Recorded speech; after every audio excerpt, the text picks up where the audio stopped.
מכירים את החידוש שכתוב מזמור לאסף, אלוהים באו גויים בנחלתך, טימאו את היכל קודשך, והגמרא שם שואלת מזמור לאסף, קינה לאסף מבא אלה. מה אתה אומר מזמור לאסף על חורבן בית המקדש? באו גויים בנחלתך, טימאו את היכל קודשך, שמו את ירושלים לעיים. על מה שהתאבלנו היום, היה מתאים להגיד מזמור? להגיד קינה. למה אומר מזמור? התשובה המפורסמת היא שזה מזמור בגלל שהקדוש ברוך הוא חס על עם ישראל, ובמקום לחלות את חמתו על עם ישראל על כל העוונות שהיו, חילה חמתו על העצים והאבנים. אז הוא החריב את בית המקדש, זה עצים ואבנים, ועם ישראל נשארנו חיים וקיימים. לכן מה מתאים יותר מאשר להגיד מזמור לאסף? אבל ראיתי תשובה, שמעתי אותה יותר נכון, ראיתי אחר כך בספרים משהו שמזכיר את זה. סיבה נוספת למה מזמור לאסף: אנחנו בניו של הקדוש ברוך הוא, אנחנו תלויים בהשם יתברך, אנחנו בטוחים שהוא שומר עלינו, אנחנו מאמינים בני מאמינים שהכל מתוכנן מתחילת בריאת העולם עד הסוף, אנחנו יודעים שאנחנו העם הנבחר. רק אני אקדים ואומר, הבוקר אחרי שגמרנו איכה, אז כולנו נפרדנו אחד מהשני. יהי רצון שעוד היום יבוא בית המקדש, יהי רצון שהיום יבוא בית המקדש. עוד לא שקעה השמש, מחכים ומייחלים, וחשבתי שאם היה עובר מישהו לידינו שלא כל כך מאמין, היה אומר מסכנים, יושבים, בוכים, עוד פעם, מה אתה מדבר? יהיו כאלה שיכולה לעבור להם כזו מחשבה לצערנו, כי ייאוש צמח בליבותם. אבל מיד כשעברה בדעתי כזו מחשבה, נזכרתי במעשה שפעם קראתי. הרב יצחק אלפנדרי, עליו השלום, לעת זקנותו היה חולה במצב גוסס כמעט. בא אליו הרב אבולעפיה וברך אותו ואמר לו בשארית כוחותיו, אם תאמין ותפתח בהשם יתברך, תדע לך שהשם יתברך יכול להושיע אותך. והוא ענה בשארית כוחותיו, אני מאמין. אמר לו, אם ככה תזכה להתרפא. אחרי יום, יומיים, שלושה, קם מחוליו וחזר למצבו הקודם, ובתוך יממה אחרי 3 ימים אחד מבני המשפחה שלו חלה מיד ומת. אמר אותו רבי יצחק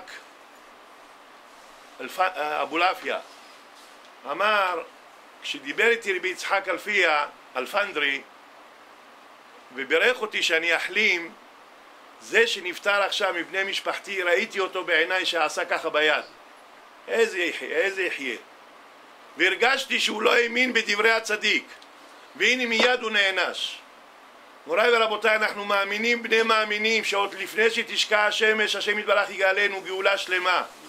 הוא תכנן לנו את כל המהלכים לפי כל ההתנהגויות שלנו, ואנחנו נזכה להיות ראויים שניגאל בקרוב. מזמור לאסף, למה אמר מזמור? בגלל שכידוע דברי הגמרא מפורסמים שדוד המלך אמר, שמחתי באומרים לי בית השם נלך. למרות שהשם יתברך אמר לדוד, אתה לא תבנה את בית המקדש כי אתה שפכת דמים, רק שלמה בנך יזכה להקים את בית המקדש. אמר דוד המלך, שמחתי באומרים לי בית השם נלך. לא הייתי מצטער, הרי כשאומרים לי בית השם נלך מתכוונים לומר ששלמה יהיה מלך ושלמה יקים את בית המקדש, ואז הוא דוד צריך להיפטר מן העולם. לא אכפת לי שיגידו שמחתי באומרים לי בית השם נלך, אפילו שהמשמעות של זה שהוא יצטרך להיפטר מן העולם לא מפריע לי, העיקר שיהיה בית המקדש. ולמה לא זכה דוד? כידוע הגמרא אומרת שהשם אמר לו אתה שפכת דמים. משה רבנו גם לא נכנס לארץ. למה משה רבנו לא נכנס לארץ? כי אם משה רבנו היה נכנס לארץ, בונה בית המקדש, בית מקדש שבנה אותו שלמה לא היה נחרב, משה לא היה נחרב. אומרים חכמים, הגמרא במסכת סוטה אומר דף ט', מעשי ידיו של משה ודוד לא קלים. הם בענווה הגדולה שלהם, כל מה שהם ייצרו, כל מה שהם עשו, השם יתברך לא מכלה את מעשי ידיהם. לפי זה נבין מה זה מזמור לאסף. כי אם דוד היה בונה את בית המקדש ועם ישראל חלילה היו חוטאים ומעשי ידיו של דוד אינם קלים, אז מה היה צריך לעשות הקדוש ברוך הוא? חלילה וחס לכלות את עם ישראל. אז כדי שלא יכלה את עם ישראל, צופה הדורות מראש אמר שלמה יבנה, ושלמה לא הגיע לדרגתו של דוד, ולא היה ליבו כלבב דוד אביו, כך אומר בפסוק בנביא. זאת אומרת מזמור לאסף שדוד לא בנה את בית המקדש, כי דוד היה בונה את בית המקדש, הוא לא היה קלה. דבר מדהים, דבר מעודד, דבר מנחם בתוך החושך של הגלות הארוכה. וחשבתי בליבי היום, אנחנו מדי פעם מתבטאים, 2000 שנה אנחנו בגלות. אולי במילה הזו אנחנו מעריכים את הגלות, עוד לא 2000, שלא יהיה 2000, 1943 או 44 לפי כל הגרסאות שיש. למה 2000? עוד לא הגענו ל-2000 ויהיה רצון שלא נגיע ל-2000 שנות גלות. רק בדרך כלל מעגלים, פה לא נעגל. 1943 או 1944 לפי כל הגרסאות שיש. על כל פנים, דבר אחד צריך להבין, השם ישמור, אדם חולה, נפטר, יש ימי החולי, יש אחר כך פטירה, ואחרי הפטירה יש אבלות. אצלנו המצב הוא מאוד משונה. יש י"ז בתמוז, עם ישראל חולים במצב קשה, כל רודפיה השיגוה בין המצרים, אנחנו מתנהגים מנהגי אבלות כבר אז, לא שומעים מוזיקה וכו'. מגיע הרגע של השיא, תשעה באב נחרב בית ראשון ובית שני, עד כדי כך שרבותינו רצו, בגמרא בברכות בתענית רצתה הגמרא, רבי יוחנן אומר שהיה ראוי שנצום בתשיעי ועשירי, או יש מאן דאמר שאומר נצום בתשיעי וליל העשירי גם כן. למה? מפני עוצם החורבן. אבל אנחנו רואים שבעצם גזרו עלינו לצום בתשעה באב. ולמה? בגלל שבעצם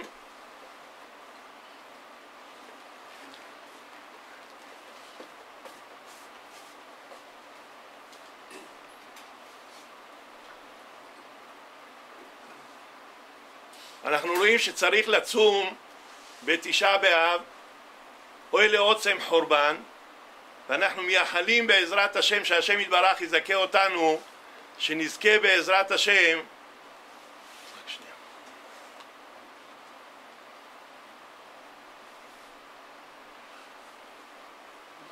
כן.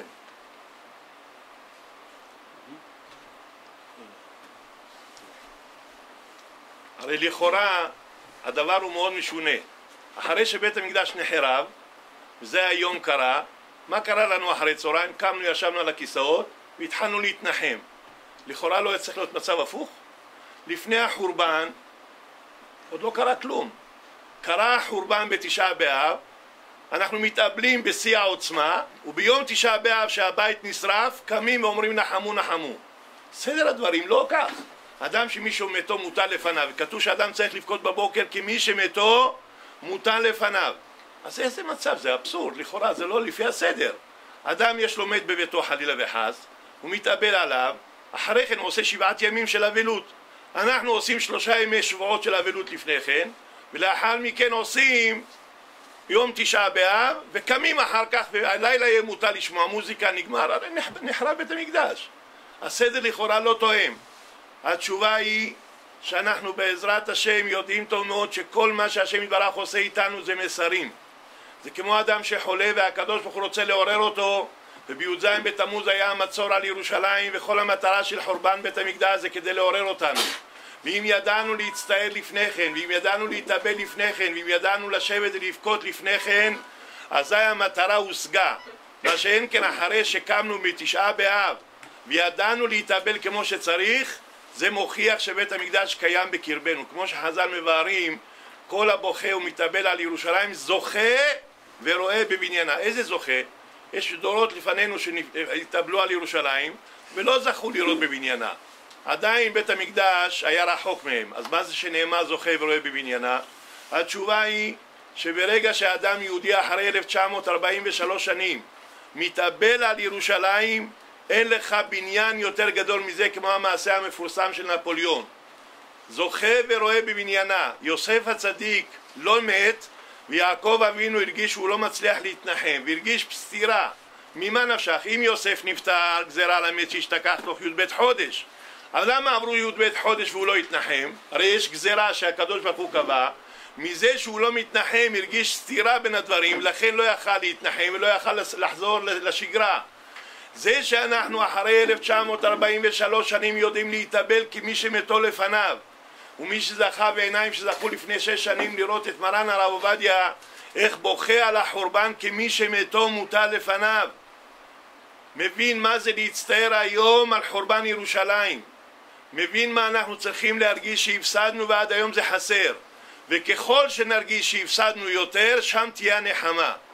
זאת תשובה אחת. תשובה שנייה מזכירה לנו את מה שקרה לדוד. כל האומר דוד חטא אינו אלא טועה. אבל דוד במושגים שלו, דוד בדרגה שלו, דוד ברמה שלו, היה צריך להיזהר במה שעשה. בכל אופן הוא לא יצא נקי. בנו נפטר לו בימיו, והנביא אמר לו שהבן שלו יהיה חולה, וכך קרה. הבן שלו היה במצב אנוש. מה עשה דוד המלך? ישב ובכה, ישב וצם, מחר ישב ברצפה, התאבל כמו מתאבל על בנו שהיה חולה. לא ידעו מה לעשות איתו, לא היה מוכן לאכול, לא היה מוכן לשתות, עד שקרה מה שקרה והבן נפטר. אמרו ביניהם עבדי המלך, מה נעשה? לפני שנפטר היה כל כך הרבה בצער, מי יוכל להגיד לו עכשיו? שמע אותם מתלחשים, שאל אותם, זהו, קרה מה שקרה? אמרו לו כן. קם דוד המלך על כיסאו, ישב וביקש לאכול, וכאילו התנחם, וניחם את בת שבע אשתו. שאלו אותו, רבנו, אדוני המלך, מה קרה? לפני שנפטר התאבלת כל כך, ועכשיו? אמר, כל זמן שבני היה חולה יכולתי לתקן, כל זמן שבני היה חולה יכולתי עוד לבקש מאבא שבשמיים, ועכשיו את הנעשה אין להשיב, עליי לקבל את מה שהשם יתברך עשה. עם ישראל מי"ז בתמוז, אנחנו צמים גם מי"ז בתמוז. אנחנו נכנסים למהלך של 3 שבועות, כי יכולנו אז לתקן שלא יגיע תשעה באב. יכולנו אז לגרום שלא יהיה תשעה באב. כל העניין שהעיר במצור, ב10 בטבת, וכל העניין שיש לנו אחר כך הובקעה העיר, זה כדי לאותת לנו להתעורר. ואם נשכיל לדעת, נדע להתאבל בזמנו. לכן הפוך אנחנו עושים לכאורה, וזה לא הפוך, זה הישר. כדי לזכות שיבנה בית המקדש במהרה בימינו, אנחנו מתאבלים לפני כן, אנחנו מבקשים לפני כן, אנחנו מתחננים לפני כן ומתאבלים כדי להראות שתיקנו את הסיבות הקודמות. ואם הסיבות הקודמות היו בבית הראשון 3 עבירות, בבית השני שנאת חינם, כל דור שלא נבנה בית המקדש בימיו כאילו נחרב בימיו, וזה פשוט, כי אם בית המקדש היה קיים ונחרב בגלל הסיבות האלה, כל זמן שהסיבות עדיין קיימות אין סיכוי שיבנה. ואם אנחנו רואים שבית המקדש עוד לא נבנה, סימן שעוד לא תיקנו בעצמנו את הדברים הללו. מחר מדברים שלפי הכללים של הכנסת מסתיים חוק טל, ואני שואל את עצמי, ריבונו של עולם, אלה שמדברים על חוק טל, האם הם השכילו לקיים את טל ההלכות של שבת, את החוקים של בורא העולם? בורא העולם עשה לנו טל הלכות בשבת. ולמה אני מכניס את זה?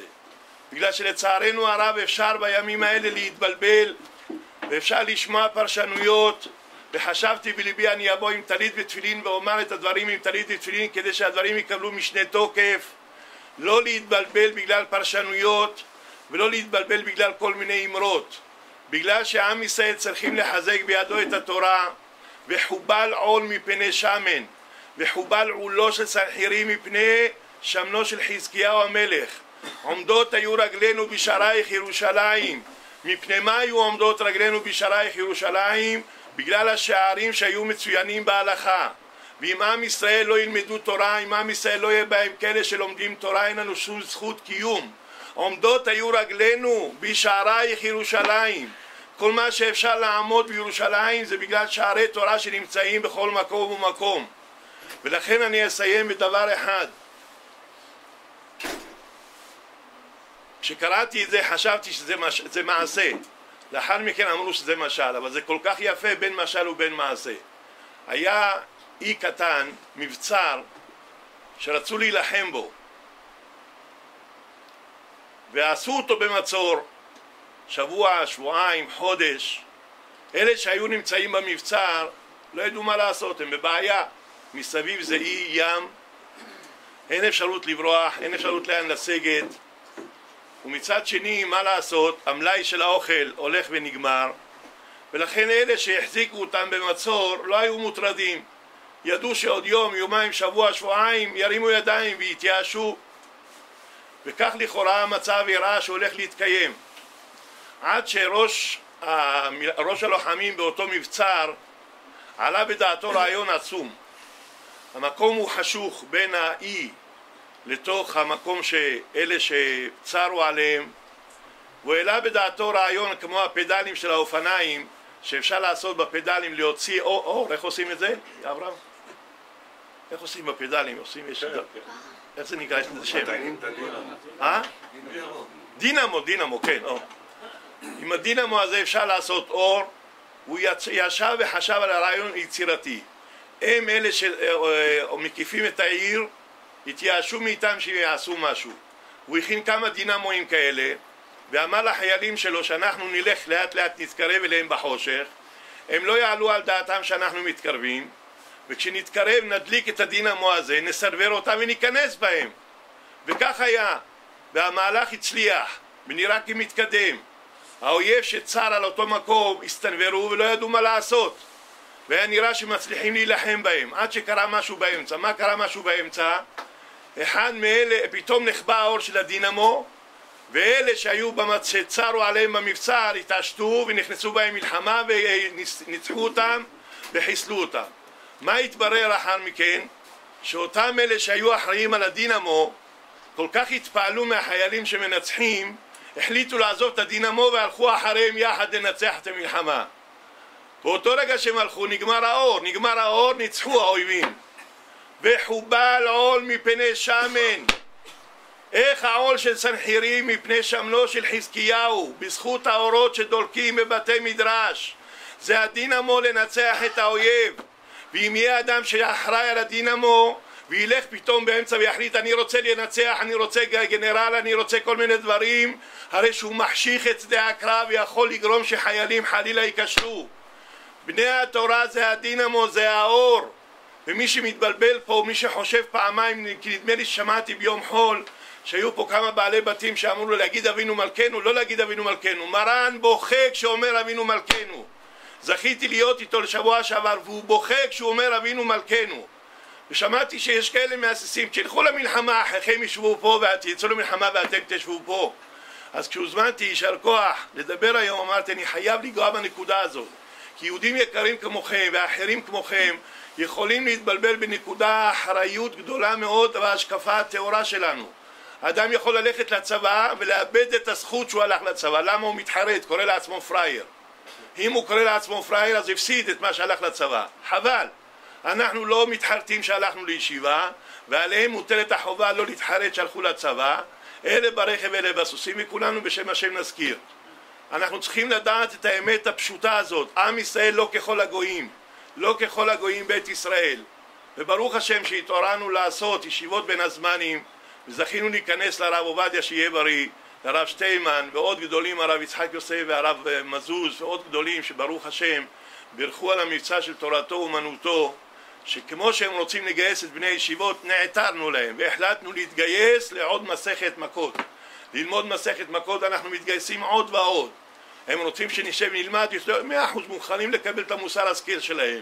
הם רוצים להגיד לנו שאנחנו לא לומדים מספיק ויוצאים לחופש, בסדר. בחופש הזה ילמדו מסכת מכות, ובמסכת מכות כתוב עומדות היו רגלינו בשערייך ירושלים, דפיות שמה. שכל מי שילמד ויזכה גם מתוך הצבא, וברוך השם קיבלנו כבר פניות מצרפת שרוצים להצטרף להיות הגזרה שלומדת מסכת מכות. ומרן הרב עובדיה אמר שכל מי שיקום נגד התורה חלילה וחס יקבל מכות.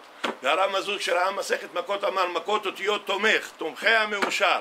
לכן בעזרת השם לא בחיל ולא בכוח כי אם ברוחי אמר השם צבקות. זו הייתה ההפטרה של היום. אנחנו צריכים לדעת שהכוח של עם ישראל זה לא ככל הגויים בית ישראל, אלה בנשק ואלה במטוסים ואלה בסוסים וגם אנחנו איתם, ובראש ובראשונה בני התורה שמברכים את חיילי צה"ל בכל זמן. יש בית כנסת שלא מברכים את חיילי צה"ל, יש מקום של תורה שלא מברכים את חיילי צה"ל. אז אם בני התורה מברכים את חיילי צה"ל, אז מי יותר חשוב? המברך או המתברך? המתברך צריך את הברכה של המברך. לא שמענו אף פעם שבגדוד 3 עושים מי שברך לבני ישיבות, כי בני ישיבות נמצאים בצריח, בטופ, ואנחנו צריכים לשמוח על כך ולדעת שעם ישראל לא ככל הגויים. וברוך אלוקינו שבראנו לכבודו והדילנו מן הטועים ונתן לנו תורת אמת. נבחרנו לקבל תורה, נבחרנו להיות נציגים של השם יתברך בעולם, אשרינו מה טוב חלקנו. אני אחתום בנקודה אחת ויחידה. כל דבר הולך אחר החיתום מצד אחד, ומצד שני כל דבר הולך לפי ההתחלות, וכל ההתחלות קשות. לכן יהודי נמצא כל הזמן לפני ההתחלה. והיו הדברים האלה אשר אנוכי מצווך היום. היום אמרנו היום, מחר נגיד מחר, אתמול אמרנו היום, אז כל הזמן היום. התשובה היא כן. יצרו של אדם מתגבר עליו בכל יום, ואלמלא הקדוש ברוך הוא עוזרו, אינו יכול לו. אז כל יום צריכים להתחיל להרגיש מחדש. אם זה כל יום מחדש, אז כל ההתחלות קשות. אם כל יום מרגישים מחדש וכל ההתחלות קשות, אז צריך כל הזמן להתחסן לפני ההתחלות הקשות ולקבל כוחות. משה רבנו בחומש בראשית כולו, יש כאלה חכמי מוסר שהיו משתדלים ללמוד מוסר מספר דברים, חומש דברים. עד שיקחו ספרי מוסר אחרים, ראשית חוכמה, חובת הלבבות, שערי תשובה, מסילת ישרים ועוד, היו מעיינים בחומש דברים שכולו מוסר. שדברי משה רבנו לימדו אותנו איך להוכיח, איך להעיר לשני. איך מספרים על אחד שפעם שמע מהחפץ חיים שצריך להוכיח עוברי עבירה. צריך להוכיח. אם אתה רואה בעיות בכשרות, אתה רואה בעיות בצניעות, אתה רואה בעיות בשבת, תוכיח. ניגש אליו אחד התלמידים, אמר לו, כבוד הרב, אני שבוע שעבר הוכחתי באיזשהו מקום, ראיתי מקום חלש בכשרות ובצניעות, עמדתי וצעקתי ומחיתי. ואתה יודע מה עשו לי? הגבאי עמד באמצע, לקח אותי מהאוזן, זרק אותי מהמדרגות. אתה אומר לי שצריך למחות, אני מחיתי ותראה מה קרה לי. אמר לו הרב, איך עשית? אמר לו, מה זאת אומרת איך עשיתי? ראיתי שם פרצות חמורות בצניעות, פרצות חמורות בכשרות, ועמדתי בתיבה וצעקתי. אמר לו, ומה אמרת? צעקתי! מה, אני יכול להיות בשקט? צעקתי! אמר לו הרב, תגיד לי, היום הנחת תפילין? אמר לו, כן. אמר לו, הנחת תפילין בצעקות? אמר לו, לא, מה פירוש? אמר לו, כמו שיש עליך מצווה להניח תפילין, יש עליך מצווה להוכיח, תוכיח. כמו שכשאתה מניח תפילין אתה לא עושה את זה בצעקה, גם הוכיח, תוכיח, אל תעשה את זה בצעקה. מה אתה צועק? מה אתה מרים את הקול? מה אתה מבייש את האחרים? הוכיח, תוכיח את עמיתך ואל לא תישא עליו חטא. אל תישא עליו חטא של ההוכחה, תבייש אותו חלילה וחס בעיני האחרים, כי אז יצא שכרו בהפסדו ויותר גרוע מכאן. כל זה נלמד ממשה רבנו בחומש דברים, ובפרט בפרשה הזאת. איך כתוב בפרשה? חומש דברים. ותקרבון אליי כולכם. יש פסוק דוד אברהם, משה רבנו אומר, טוב, מותר לצום לתת את אותותיו בנו, הבוקר כשקראנו איוב, אז כולם רואים הרי בין העיניים לאיוב, רואים אותיות אחרות פתאום, כולם טועים. רק אמרתי, מעניין, כולם טועים בגלל הצום. אבל כשמישהו אחר קורא, כולם יודעים לתקן אותו, איך אז אין להם בלבול? על כל פנים, זה דרכם. אז ותקרבון אליי כולכם, כתוב בפסוק, ותקרבון אליי כולכם, רש"י אומר במקום, שמשה אמר בערבוביה. מה זה בערבוביה? גדולים נכנסו בקטנים, קטנים בישישים, בישישים בזקנים. ותקרבון אליי כולכם במעמד הר סיני, זקניכם, שבטיכם ושוטריכם. היה סדר מופתי במעמד הר סיני. סדר מופתי במעמד הר סיני זיכה אותנו למעמד הר סיני היסטורי עד היום. מה קרה בכניסתם לארץ ישראל? ותקרבון אליי כולכם, לא היה כבוד ביניכם, נכנסתם אחד בשני, זקנים לפני ילדים, ילדים לפני ישישים. זה גרם שהחטא של חטא המרגלים נגרם והתחיל בגלל שהתקרבתם אליי כולכם בערבוביה. נזכור בעזרת השם, נכנסים עכשיו לבית המדרש של חומש דברים שהוא ספר מוסר. נפרדים מתשעה באב היקר, אבל נכנסים לחודש אלול הבא עלינו ברחמים. זאת אומרת, התשעה באב עם י"ז בתמוז, מה שאמרתי בתחילת דבריי, שלכאורה צריך להיות הפוך, התשובה היא לא הפוכה, אנחנו הפוכים, ולוח השנה הוא המדויק. אחרי שעברנו את י"ז בתמוז, התבוננו בחטאים שהיו באותו זמן. אם היינו משכילים אז לתקן את מה שקרה אחרי המצור, לא היינו מגיעים לתשעה באב. הגענו לצערנו לתשעה באב, תפקידנו להסתכל קדימה. להסתכל קדימה, להסתכל שעוד מעט יש לנו ראש חודש אלול, 40 יום, ואז באופן הזה השם יתברך יאמר, ניחמתי, סלחתי כדבריך ונזכה לגאולה שלמה ובנייה בית המקדש במהרה בימינו, אמן.